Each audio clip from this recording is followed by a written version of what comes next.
හරි අපි 36 වෙනි ප්‍රශ්නයට ආවොත් අපිට ප්‍රශ්නේ බලා ගන්න පුළුවන් කොටවල් 100ක් සහිත 3 සෙන්ටිමීටර වැඩි කිරීම 4 සෙන්ටිමීටර ත්‍රිකෝණාශ්‍රාකාර කම්බි නගරයක් ඉසේඩ් අක්ෂයේ ඔස්සේ රූපේ පරිදි අසව් කර ඇත. චුම්බක ශ්‍රාව ඝනත්වය 1 ටෙස්ලා වූ චුම්බක ක්ෂේත්‍රයක් y අක්ෂයේ දිශාවට ලබා දී දඟරයේ ඔස්සේ 2 ඇම්පියර් ධාරාවක් යවනු ලැබේ. දඟර x අක්ෂයට අංශක 37ක කෝණයකින් ආනතව පවතින අවස්ථාවේ දඟරය මත ක්‍රියා කරන ව්‍යාවර්තය තමයි ඉල්ලලා තියෙන්නේ. එතකොට දඟරයක් මත ක්‍රියා කරන ව්‍යාවර්තයට අදාළ සමීකරණය භාවිතා කරලා අපි මේකට උත්තරය ගන්න පුළුවන්.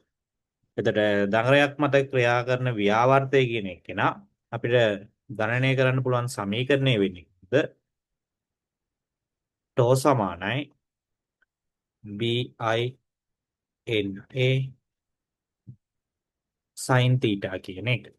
එතකොට මෙතෙන්දි මේ තීටා කියන එක වැදගත් වෙනවා. තීටා කියන්නේ මේ අවස්ථාවේ තලයට කියන්නේ දඟරේ තලයට අඳින අභිලම්බය චුම්බක ක්ෂේත්‍රයත් එක්ක හදන කෝණ. හැබැයි මේ වෙලාවේදී අපිට ඒ කෝණය දීලා නැහැ. අපිට දීලා තියෙන්නේ හදාගන්න පුළුවන් වෙන්නේ තලය කියන එක. නැත්නම් දඟරේ කියන එක නා චුම්බක ක්ෂේත්‍රයත් එක්ක හදන කෝණ. එතකොට දඟරේ චුම්බක ක්ෂේත්‍රයත් එක්ක හදන කෝණය ගන්න නම් අපි පාවිච්චි කරන්න ඕනේ BINA cos θ කියන එක. මෙතෙන්දි මේ තීටා කියන එකෙන් අදහස් කරන්නේ චුම්බක ක්ෂේත්‍රය සහ දඟරයේ තලය අතර තියෙන කෝණය කියන එක. එතකොට මෙයාගේදී අපිට දීලා තින්නේ ඇත්තටම දඟරය කියන එක නා x අක්ෂයත් එක්ක හදන කෝණ. එතකොට අපිට පෙන්නලා තිනවා x දිශාව මේ විදිහට y දිශාව මේ විදිහට. අපි දන්නවා මේ දෙන්න අතර තියෙන අංශක 90. එතකොට මේකල දඟරයේ තියලා තියෙන්නේ මෙන්න මේ වගේ තලෙන්. එතකොට මෙන්න මේ කෝණය තමයි 37ක් විදිහට දීලා තියෙන්නේ. එහෙනම් මට කියන්න පුළුවන් ඇත්තටම දඟරේ තලය කියන එක්කෙනා චුම්බක ක්ෂේත්‍රයත් එක්ක හදන්නේ අංශක 53ක වගේ කෝණයක්. එතකොට එහෙනම් මම මෙතනින් ව්‍යාවර්තය කියන එක ගණනය කරන්න ගියොත් අනික් වගේම ඔක්කොම මං ගාව තියෙනවා චුම්බක ශ්‍රාව ඝනත්වය 1යි ධාරාව 2 ඇම්පියර් වට සංඛ්‍යාව 100යි වර්ගඵලය තියෙන්නේ 4 වැඩි කිරීම 3 ඒ කියන්නේ 12යි සෙන්ටිමීටර් තියෙන්නේ 10 ඍණ 4ක් වර්ග සෙන්ටිමීටර් හිමි. ඊළඟ දානවනේ cos θ. එහෙනම් මෙතනට දානවනේ cos 53. මොකද මට ඕන කරන්නේ දඟරේ තලය සහ චුම්බක ක්ෂේත්‍රය අතර කෝණ. ඒතර cos 53 ගේ අපිට කියන්න පුළුවන් සමාන වෙන්නේ. දැන් මෙතන සුළු කිරීමක් කරොත් මම මෙතන 100ට 10 ඍණ 4 ගේ අපිට 10 ඍණ 2ක් හැදෙනවා. මෙතන එනවා 24 10 ඍණ 2 කියලා. ඊට පස්සේ cos 53 ගයක් අපිට දීලා තිබ්බේ නෑ. අපිට දීලා තියෙන්නේ sin 37 සහ cos 37 කියන එක. එතන cos 53 කියන එක ඇත්තටම මට ලියා ගන්න පුළුවන් කොහොමද? cos 90 ඍණ 37 විදිහට ලියන්න පුළුවන්. එතකොට එහෙමනම් 90 cos 90 ඍණ θ කියන එක අපි දැනගෙන ඉන්න ඕනේ. කාට සමාන වෙනවා කියන එකද? sin θ වලට සමාන වෙනවා. එහෙනම් 24 10 ඍණ 2 සමාන cos 90 ඍණ 37 කියන්නේ sin 37 කියන එක. එහෙනම් මට මෙතනින් ආදේශ කරන්න පුළුවන් ඒගොල්ලෝ දීලා තියෙන දත්ත වලින් sin 37ට අදාළ වෙන අගය. ඒතර sin 37.6යි. එහෙනම් මට කියන්න පුළුවන් මෙතනින් එන අගය කොච්චරක් වෙනවා කියන එකද 24 කියන එක නම් මම 6න් වැඩි කරලා 10න් බෙදන්න ඕන. එතකොට මෙතනින් මට කියන්න පුළුවන් 24යි 2යි 12යි 144 බෙදීම 10 10 ඍණ 2. ඒ කියන්නේ 14.4ක් විදියට මට කියන්න පුළුවන් ඔක්කොම 10 ඍණ 3ක් හින්දා 0.144යි 4යි නිව්ටන් මීටර් විදියට දෙන්න පුළුවන්. එහෙනම් මෙයාගෙන් අපිට හම්බෙන්නේ ව්‍යාවර්තය 0.114යි 4ක් විදියට. එතකොට මෙයාගේ පිළිතුරු පත්‍රය ඇතරම දීලා තියෙන්නේ තුන්වෙනි උත්තරේ. එතකොට ඒගොල්ලෝ පාවිච්චි කරලා තියෙන්නේ cos අගය. මම හිතන්නේ ඒගොල්ලන්ට වැරදීමක් වෙලා හෝ මොකක් හරි පටලැවිල්ලක් වෙලා තියෙනවා. ඒගොල්ලෝ කෝණයේ දෙද්දි එක්ක රූප සටහනේ වැරදිලා තියෙනවා. එතකොට මෙතෙන්දී cos අගය අපිට පාවිච්චි කරන්න බෑ. අපිට පාවිච්චි කරන්න වෙන්නේ දඟරේ තලය චුම්බක ක්ෂේත්‍රයත් එක්ක හදන කෝණය. ඒක අංශක 53ක් තමා වෙන්න ඕන. එතකොට ඒක ගණනය කරද්දී අපිට ඕන වෙන්නේ sin අගය කියන එක. එතකොට අපි විෂය නිර්දේශී දින සමීකරණ භාවිතා කරොත් අපිට ගන්න පුළුවන් වෙන්නේ 0.144 කියන උත්තරේ. ඊළඟ අපි යමු 37 වෙනි ප්‍රශ්නයට. වාෂ්ප සම්බන්ධ ප්‍රශ්නයක්. එතකොට මේ කියන සංතෘප්ත වාෂ්ප ඝනත්වයේ සෙල්සියස් 25 දී 23යි ග්‍රෑම් ඝන මීටරයටද 20 සෙල්සියස් 27 දී 26ද පරිමාව ඝන සෙන්ටිමීටර් 100ක් වූ කාමරයක උෂ්ණත්වය 25 දී සාපේක්ෂ ආර්ද්‍රතාවය 60ක් වේ. එතකොට මෙතනත් පොඩි ගැටලුවක් තියෙනවා ඒකකවල. ඇත්තට මේ ඝනත්ව දීලා තියෙන්න ඕනේ. නිරපේක්ෂ ආර්ද්‍රතාව කියන ඒවා දීලා තියෙන්න ඕනේ කොහොමද? ග්‍රෑම් ඝන මීටරෙන් නෙමෙයි ග්‍රෑම් ඝන සෙන්ටිමීටරෙන්. එතන මම ගාන හදද්දි ග්‍රෑම් ඝන සෙන්ටිමීටරයට කියලා ගන්න. මොකද මේ පරිමාව 100 කියන එක දීලා තියෙන්නේ ඝන සෙන්ටිමීටර වලින් හින්දා. එතන කියනවා කාමරය තුල ජල බඳුනක් තබා යම් කාලයකට පසු කාමරයේ සාපේක්ෂ ආර්ද්‍රතාවය 100%ක් විය තිබුණු අතර එම අවස්ථාවේ උෂ්ණත්වය 27ක් වේ. ජල බඳුනෙන් අඩු වූ ජල ස්කන්ධය වන්. right. එතන අපිට ගාන මේ විදිහට කෙටි රූප සටහනකින් දක්වන්න පුළුවන්. කාමරයක් තියෙනවා මොකක් හරි මම සලකන්නම් මේක තමයි කාමරේ. ආරම්භයේදී යාගේ උෂ්ණත්වය තියෙන්නේ සෙල්සියස් 25. එතකොට පරිමාව මෙයාගේ තියෙනවා ඝන සෙන්ටිමීටර් 100. අපිට දෙන්නේ සංතෘප්ත වාෂ්ප ඝනත්වය. ඒ කියන්නේ නිරපේක්ෂ ආර්ද්‍රතාව නෙමෙයි දීලා තියෙන්නේ. මේ දෙන්නේ සංතෘප්ත අවස්ථාවේදී ජල වාෂ්ප ඝනත්වය. එතන එහෙනම් මට හොයන්න පුළුවන් සෙල්සියස් 25 දී මේ ඝන සෙන්ටිමීටර් 100ට කොච්චර ජල වාෂ්ප තියාගන්න පුළුවන්ද කියන එක. එතකොට එහෙනම් මම මොකද කරන්නේ? මෙයාගේ වාෂ්ප ඝනත්වය, ඒ කියන්නේ 23 ග්‍රෑම් ඝන සෙන්ටිමීටරේ කියන එක මම ඒගොල්ලෝ ඝන මීටර දීලා තින් මම ඝන සෙන්ටිමීටරයට කියලා එක හදාගත්තා. මේක සමාන කරනවා. දැන් මෙයාගේ සංතෘප්ත අවස්ථාව ms විදිහට මම ගන්නවා. එයාගේ දින පරිමාව c. මෙතනින් මට කියන්න පුළුවන් 2300ක් ග්‍රෑම් තමා සංතෘප්ත වෙන්න ඕන කරන්නේ. ඒ කියන්නේ මේ සෙල්සියස් 25 දී මේ කාමරයේ සම්පූර්ණයෙන්ම ජල බාෂ්ප වලින් පුරවන්න. ඒ කියන්නේ තියෙන්න පුළුවන් උපරිමය දාන්න නම් අපිට ඕන වෙනවා 2300. හැබැයි මේගොල්ලෝ කියනවා මෙයාගේ සාපේක්ෂ ආර්ද්‍රතාවය තියෙන්නේ 160යි. ඒ කියන්නේ මීට වඩා අඩු සංඛ්‍යාවක් තමයි මේ මොහොතේදී මේ පද්ධතියේ තියෙන්නේ. ඒ කියන්නේ මේ මොහොතේදී මේ පද්ධතියේ තියෙන ජල වාෂ්ප ස්කන්ධය මම m විදියට ගන්න. එහෙනම් සාපේක්ෂ ආර්ද්‍රතාවය කියන එක අපිට ලියන්න පුළුවන් කොහොමද? මේ මොහොතේ පවතින ජල වාෂ්ප ස්කන්ධය බෙදන්න ඕනේ යා සන්තෘප්ත කරන්න ඕන ගාන. වැඩි කරන්න ඕනේ c. මේක තමයි සාපේක්ෂ ආර්ද්‍රතාවය වෙන්නේ. එහෙනම් මට කියන්න පුළුවන් 60 සමාන වෙන්න ඕනේ. දැන් තියෙන ස්කන්ධයේ ms කියන්නේ සන්තෘප්ත කරන්න ඕන ගාන. ඒක අපි හදාගත්ත 2300ක් විදිහට වැඩි කිරීම c. එතන මට මේක සුළු කරන්න පුළුවන්. 6 වරක් බිඳුවයි 18යි 8යි 1 හැවරක් 2 12යි 1380ක් ග්‍රෑම් මේ මොහොතේ මේ පද්ධතිය ඇතුලේ තිබිලා තියෙනවා. right. ඒ කියන්නේ මේ රූපය අඳින වෙලාවේදී ඒ කියන්නේ සෙල්සියස් 25 කියන උෂ්ණත්වයේදී මෙයාගේ ජල වාෂ්ප තිබිලා තියෙන්නේ ග්‍රෑම් 1380.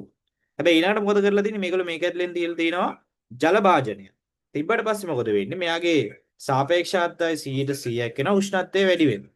ඒ කියන්නේ පද්ධතියට අලුතින් ජල වාෂ්ප එකතු වෙලා තියෙනවා. එතකොට පද්ධතියට අලුතින් ජල වාෂ්ප එකතු වෙනවා නම් අපිට කියන්න පුළුවන් 27 දී තියෙන්න පුළුවන් උපරිම ජල වාෂ්ප ප්‍රමාණය. එතකොට 27 දී තියෙන උපරිම ජල වාෂ්ප ප්‍රමාණය මම ගන්නවා එයාගේ ඝනත්වය 26. මම වැඩි කරනවා 100. එතන එනවා 26 දින උපරිම ප්‍රමාණය. එහෙම නැත්නම් සංතෘප්ත වාෂ්ප ප්‍රමාණය මට කියන්න පුළුවන් 2600ක් ග්‍රෑම්. එතකොට එහෙමනම් 27 දී මෙයා සංතෘප්ත වෙලා තියෙනවා. එහෙනම් මෙච්චර ප්‍රමාණයක් අවසාන පද්ධතියේ තියෙනවා. ආරම්භක පද්ධතියේ තිබ්බේ 1380. එහෙනම් අලුතින් පද්ධතියට එකතු වුණු ජල වාෂ්ප ස්කන්ධය මට කියන්න පුළුවන් 2600 මම අඩු කරන්න ඕනේ 1380. එහෙනම් මට කියන්න පුළුවන් 1220ක් ග්‍රෑම් අලුතින් මේ පද්ධතියට එකතු වෙලා තියෙනවා. ඒතර අලුතින් මේක සංවෘත පද්ධතියකට අලුතින් ජල වාෂ්ප එකතු වෙන්න තියෙන එකම විදිය තමයි අර අපි කාමරයේ තිබ්බ ජල භාජනයෙන් ජලය වාෂ්පීභවනය වීම. එහෙනම් අපිට කියන්න පුළුවන් ජල බඳුනෙන් අඩු වූ ජල ස්කන්ධයත් ඇතර මේ පද්ධතියේ වැඩි වුණු ජල වාෂ්ප ස්කන්ධයට සමාන වෙන්න ඕනේ. එහෙනම් අපිට පහ වගේ උත්තරයක් ලබා ගන්න පුළුවන්. ඊට පස්සේ අපි යමු 38 වෙනි ප්‍රශ්නයට.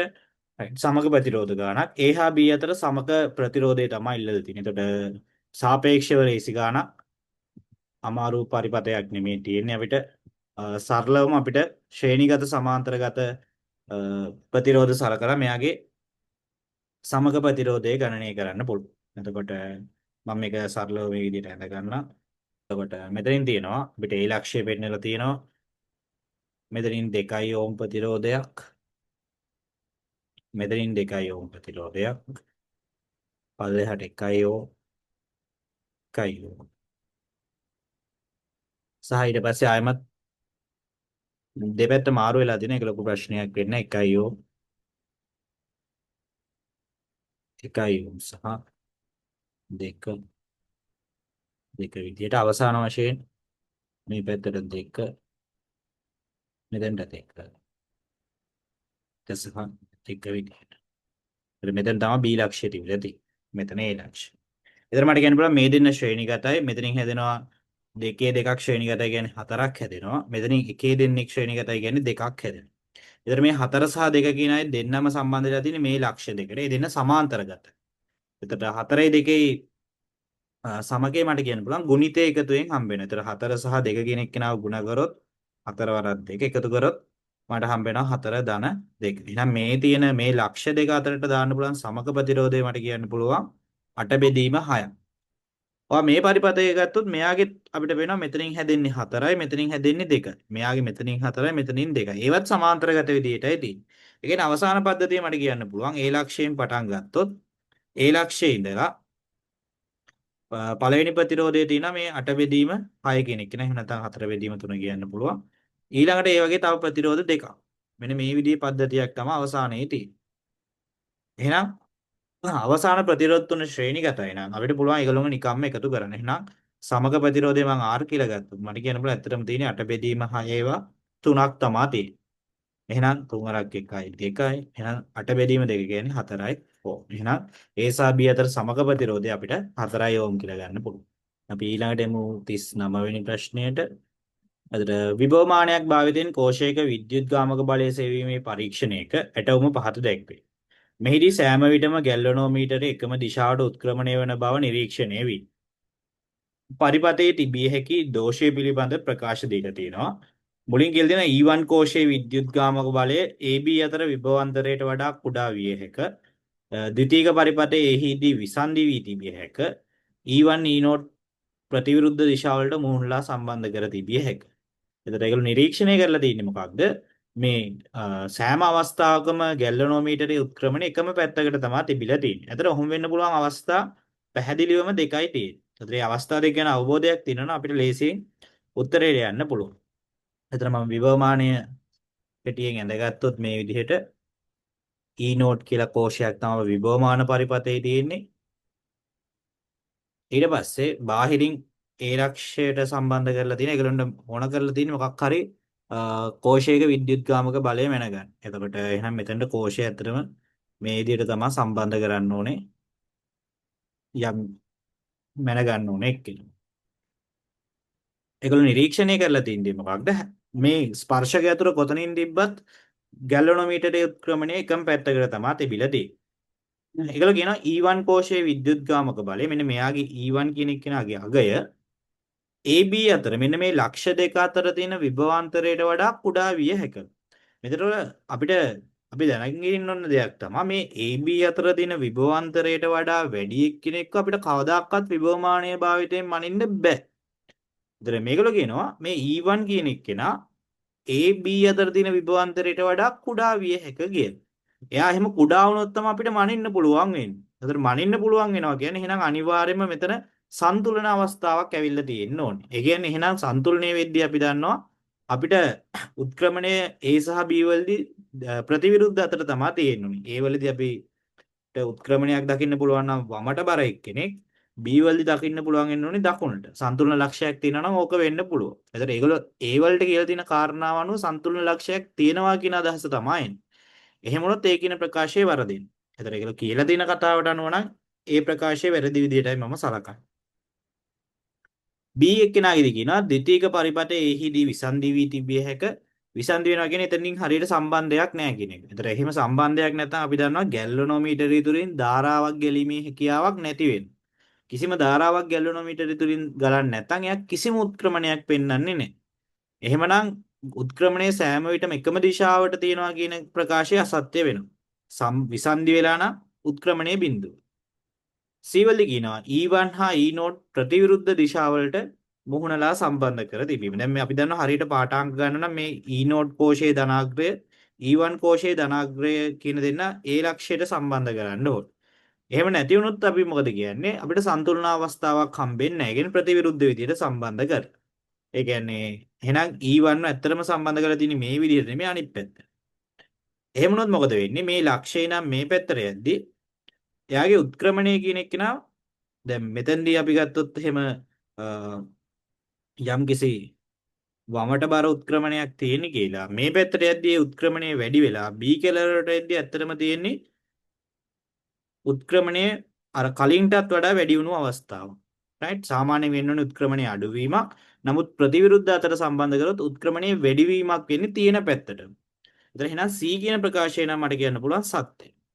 එතන මේ තියෙන කතා අනුව C පමණක් තමයි වෙන්නේ. හැබැයි එහෙම උත්තරයක් නැහැ. එතන මාකින් එකේ දීලා තින්නේ 4 කියන ප්‍රකාශය. එතකොට ඒ ප්‍රකාශය ගත්තොත් ඒ කියන්නේ ඒ ප්‍රකාශය වලට printing mistake එකක් ලියද්දී මොකක් හරි වැරද්දක් වෙලා තියෙනවා. ඒ කියන ප්‍රකාශය හරියනවා. මොකක් වුණොත්ද?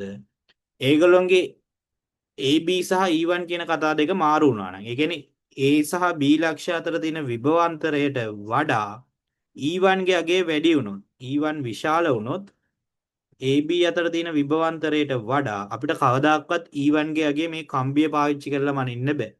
එතන අපි දකුණු පැත්තට යද්දි මොකද වෙන්නේ? ස්පර්ශකය තුන මේ පැත්තට ගෙනියද්දි මෙයාගේ උත්ක්‍රමණය අඩු වෙනවා. මේ පැත්තේ තියෙන මේ උත්ක්‍රමණයට වඩා අඩු වෙනවා. හැබැයි කවදාකවත් බිඳුව පාස් කරලා යන්නේ නැහැ. ඒ කියන්නේ උත්ක්‍රමණයේ තියෙන එකම දිශාවකට විතරයි. එහෙනම් ඒ කියන ප්‍රකාශය ඇත්තටම නිවැරදි වෙන්න ඕනි කොයි විදිහටද? AB අතර විභවාන්තරයට වඩා E1 කෝෂයේ විද්‍යුත්ගාමක බලය විශාල විය හැක කියන එක. කුඩා නෙමෙයි වෙන්න ඕනේ E1 විශාල වෙන්න ඕනේ ABට වඩා.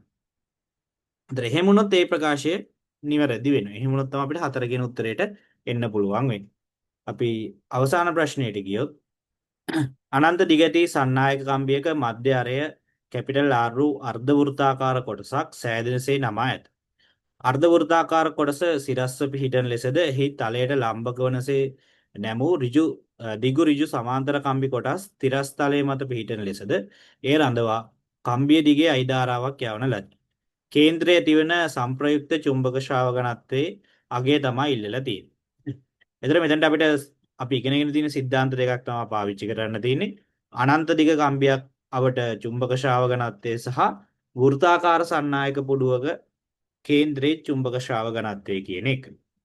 එතකොට මෙතෙන්දී අපිට සලකන්න පුළුවන් අවස්ථා දීලා දින අවස්ථාවට අනුව චුම්බක ශ්‍රාවක ඝනත්ව කොහොමද තියෙන්නේ කියන එක. මේක ටිකක් ත්‍රිමාන තලයෙන් හිතන්න ඕන ගැටලුවක්. මොකද පැහැදිලිවම ඒගොල්ලෝ කියලා තියෙනවා.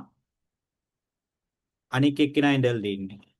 අර වෘත්තාකාර එක්කෙනා ඉඳලා තින්නේ සිරස් තලයක කියන එක. රයිට් ඒක අපි මේ විදිහට සලකලා තමයි ගාන හදන්න වෙන්නේ. එතන මම මේ දෙන්නව මේ අපේ අඳින කඩදාසි තලයේ තමයි අනික් කම්බි දෙක තියෙන්නේ. එතකොට අපි දන්නවා ඍජු සන්නායකයක් අවට චුම්බක ශ්‍රාවක ඝනත්වය අපිට එයාගේ දිශාව හොයාගන්න පුළුවන් මොකෙන්ද? දකුණත් ගස්ක රුක්කුණියෙන්. ධාරාව යන දිශාවට මහපට ඇඟිල්ල යොමු කරාම ඉතුරු ඇඟිලි ටික භ්‍රමණය වෙන විදිහට තමයි චුම්බක ශ්‍රාව රේඛා පවතින්නේ. එතන මෙයාගෙන් මම ගත්තොත් එහෙනම් මට කියන්න පුළුවන් මම දැන් ධාරාව ඇතුළට එන අවස්ථාව ගැන හිතන්නේ. ඒ කියන්නේ වම් පැත්තේ තියෙන කම්බිය ගැනයි මේ හිතන්නේ. එතකොට එයාගෙදි මට කියන්න පුළුවන් මේ කේන්ද්‍රයේ චුම්බක ශ්‍රාව ඝනත්වයේ තියෙන තලය තුලට. ඒ කියන්නේ මෙන්න මෙයාගෙන් මෙන්න මේ I ධාරාව නිසා මෙතනට චුම්බක ශ්‍රාව ඝනත්වයක් එනවා තලය තුලට. ඊට පස්සේ අනික් පැත්තේ තියෙන සිරස් කම්බිය නිසා ඔයා එතනටත් දාලා බලන්න කස්කරුප්පු නියමේ එයාගිනුත් එන්නේ තලය තුලට චුම්බක ශ්‍රාව ඝනත්වය. එතන මේ දෙන්නගෙම යන්නේ එකම ධාරාව එකම දුරකින් තමයි මේ ලක්ෂ්‍යය තියෙන්නේ. ඒ කියන්නේ මේ දෙන්නගෙන් එන චුම්බක ශ්‍රාව ඝනත්ව එකතු වෙලා තමයි එතන සංප්‍රයුක්තකය හැදෙන්නේ. එතකොට අපි දන්නවා අනන්ත දිග කම්බියක ඉඳන් r දුරකින් චුම්බක ශ්‍රාව ඝනත්වය කියන එක නා අපිට ලියන්න පුළුවන් μ0 I බෙදීම 2ක් phi r කියන එකේ. අතර මේක අපි සලකන්නේ මේ අනන්ත දිග කම්බියක් සලකන. දැන් මෙතෙන්දි වෙන්නේ මොකද? මේ කම්බියේ එක් කෙලවරක් ඉඳන් තමයි r දුරක් තියෙන්නේ. ඒතර එක කෙලවරක් වුණාම මොකද වෙන්නේ? මේ උඩ තියෙන ප්‍රමාණය සම්පූර්ණයෙන්ම නැති වෙලා යනවා. උඩ ප්‍රමාණය නැති වුණොත් කම්බියක මෙන්න මේ වගේ කෙලවරක ඉඳන් r දුරකින් චුම්බක ශ්‍රාව ඝනත්වය කියන එක නා අපිට ලියන්න පුළුවන් μ0 I බෙදීම 4ක් phi r විදිහට. ඒක තමයි මම මෙතනදී පාවිච්චි කරන්නේ. එහෙනම් එක්කෙනෙක්ගෙන් එන එක්කෙනා අපිට කියන්න පුළුවන් ඒක B1 කියලා ගත්තොත් ඒක කියන්න පුළුවන් μ0 I ධාරාවක් තමයි ගියේ 4ක් phi අර ලක්ෂයේ දුර කැපිටල් R. මේ දින එක කම්බියක් නිසා. ඒ වගේ දෙන්නෙක් ඉන්නවනේ. එහෙනම් මම ඒක දෙකෙන් වැඩි කර. අතන එතනින් මට හම්බෙනවා ඍජු කම්බි දෙක නිසා හම්බෙන එක්කෙනා. ඊට පස්සේ වෘත්තාකාර එක්කෙනා ගත්තොත් වෘත්තාකාර එක්කෙනාගෙන් දිශාව ගන්නවා. ඒ කස්කරුප්පු නියමය අපිට පාවිච්චි කරන්න පුළුවන්. හැබැයි දැන් ධාරාව පෙන්වන්නේ භ්‍රමණය වෙන ඇඟිලි වලින් වෘත්තේ. මහපට ඇඟිල්ලෙන් තමයි චුම්බක ශ්‍රාව ඝනත්වයේ දිශාව පෙන්වන්නේ. එතකොට දැන් භ්‍රමණය වෙන එක්කෙනා ගත්තොත් එහෙම දැන් මේක මේ වගේ තලයක තමයි වෘත්තාකාර එක්කෙනා තියෙන්නේ. එයාට අපි ධාරාව යන පැත්තට කස්කරුප්පු නියමයේ දැම්මොත් එයා ඉන්නේ අර දෙන්නට ලම්බක දිශාවකටයි එන්නේ. එතකොට ඇතර මෙයාගේ දිශාව වෙන්නේ මේ වගේ දිශාවක්. right? එතකොට ත්‍රිමාන තලයෙන් හිතුවොත් ඔයාලට ඒක තේරෙයි. එතකොට එහෙනම් එයාගෙන් එනාගේ අපි B2 කියලා ගත්තොත් ඒක අපිට කියන්න පුළුවන් වෘත්තයක කේන්ද්‍රයට එන්නේ mu not i බෙදීම 2ක් r කියන එක. නේ හැබැයි දැන් මෙතනම සම්පූර්ණ වෘත්තයක් නෑ වෘත්තයකින් භාගයයි තියෙන්නේ. ඒ කියන්නේ ඒකත් දෙකෙන් බෙදෙන්න ඕ.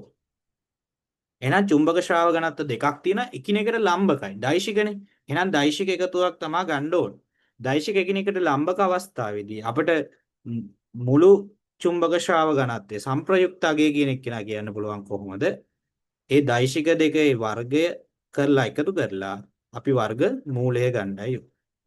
එතන වර්ග කරලා එකතු කරලා වර්ග මූලය ගත්තී මම මෙයාට පොදු පද විදිහට ගත්තොත් දැන් මෙතනින් අපිට පේනවා තියෙනවා mu not i කියන එක්කෙනා ඉන්නවා.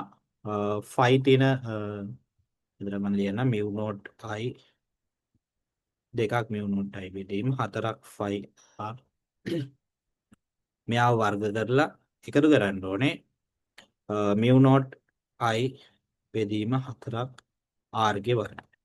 ඊට පස්සේ වර්ග මූලය ගන්නයි තියෙන්නේ. එතකොට මේ දෙන්නට පොදුවේ මට කියන්න පුළුවන් තියනවා කියලා mu not i සහ 4ක් r කියන එක. එතකොට ඒගොල්ලොන්ග පොදුවේ එළියට ගත්තොත් වර්ග මූලයෙන් එළියට එනවා ඒගොල්ලෝ mu not i බෙදීම 4ක් r විදිහට. වර්ගමූලය ඇතුලේ ඉතුරු වෙනවා. මෙයාගේ mu not i බෙදීම 4ක් r ගත්තොත් ඉතුරු වෙන්නේ 2 වර්ගය 4ක් ඉතුරු වෙනවා. ඊට පස්සේ මෙතනින් 5 වර්ගයක් ඉතුරු වෙනවා. මෙයාගෙන් ඉතුරු වෙන්නේ mu not i 4ක් r ගත්තොත් එයාගෙන් ඉතුරු වෙන්නේ 1. එතකොට එහෙමනම් මට කියන්න පුළුවන් අපිට සම්ප්‍රයුක්ත චුම්බක ශ්‍රාව ඝනත්වයේ විදිහට එන්නේ මෙන්න මේ වගේ අගයක්. මේ වගේ උත්තරයක් අපිට දීලා තියෙනවා 4 වෙනි උත්තරේදී.